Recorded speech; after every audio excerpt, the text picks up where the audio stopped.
Hello everyone, welcome back to Suchi story. তো আবারও একটা নতুন ব্লগ নিয়ে চলে এসেছি। তো আজকে আমরা চলে এসেছি ব্যারাকপুরে, আর আজ হলো রামনবমী। তো আমরা সবাই জানি ব্যারাকপুরে 1 নম্বর স্টেশনে একটা হনুমান মন্দির আছে, খুবই পুরনো। তো সেখানে খুব বড় করে আজকে রামনবমীর পুজো হচ্ছে। তো আমরা সেখানেই চলে এসেছি। দেখতেই পাচ্ছেন কি সুন্দর লাইট দিয়ে সাজিয়েছে পুরো ব্যারাকপুর স্টেশনটাকে। চারিদিকে কলকার লাইট আরও টুনি লাইট দিয়ে পুরো সাজিয়ে গুছিয়ে সুন্দরভাবে দারুণভাবে সাজিয়েছে। তো সেখানেই যাব, দেখব কীরকম ভিড় আছে, তো আপনাদের সাথেও শেয়ার করব। চারিদিকে নানান লাইট দিয়েছে, পুজোও দেব, দেখি কতটা ভিড়। আর এখানে একটা স্টেজ করেছে, সম্ভবত কোনো প্রোগ্রাম হয়তো ছিল আগে। তো চলুন মন্দিরে যাওয়া যাক, আপনাদের সাথেও শেয়ার করছি।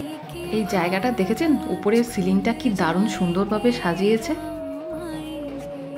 তার সাথে মন্দিরের সামনেই এখানে যজ্ঞের অগ্নিকুণ্ডের আগুন এখনও জ্বলছে।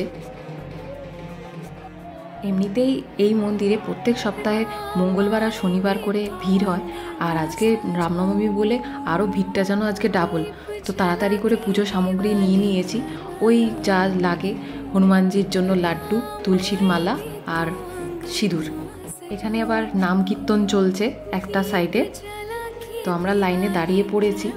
তো লাইন দেখে যা মনে হচ্ছে, আর লাইন যেভাবে এগোচ্ছে, আমরা ওই 5-7 মিনিট দাঁড়ালেই হয়ে যাবে, খুব একটা টাইম লাগছে না। তো আমাদের পুজো দেওয়া কমপ্লিট হয়ে গেছে, ওই 5-7 মিনিটই লেগেছে।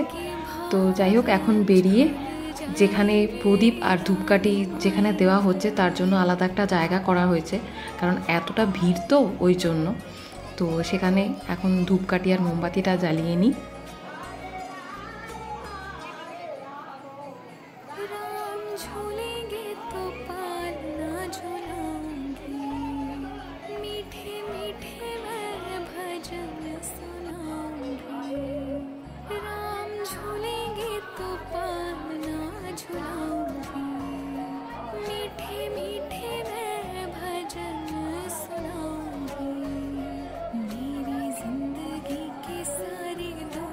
দূর দূরান্ত থেকে আজকে ভক্তের সমাগম হয়েছে, আর সামনেটা যা ভিড়, আজকে ঠাকুরের সামনে গিয়ে ঠাকুরের ফটো তোলাও খুব একটা চাপের বিষয় হয়ে যাচ্ছে।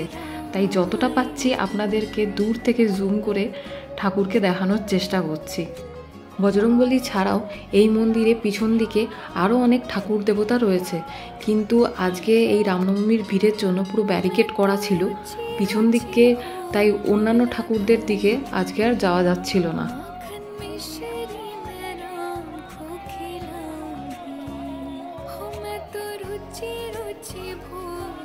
আমাদের আজকে রামনবমীর পুজো দেওয়া কমপ্লিট হয়ে গেছে, ঠাকুরের টিকাও পরে নিয়েছি। আর আজকে যা গরম পড়েছে, তাই ব্যারাকপুরের স্পেশাল লস্যি না হলেই নয়, তাই চলে এসেছি লস্যির দোকানে ম্যাঙ্গো লস্যি খেতে। তো লস্যি খেতে খেতেই আজকে ব্লগটা এখানে শেষ করছি। ভালো লাগলে অতি অবশ্যই লাইক, কমেন্ট অ্যান্ড শেয়ার করবেন, আর চ্যানেলে নতুন হলে অতি অবশ্যই চ্যানেলটিকে সাবস্ক্রাইব করে দেবেন। দেখা হচ্ছে পরবর্তী ব্লগে। টাটা।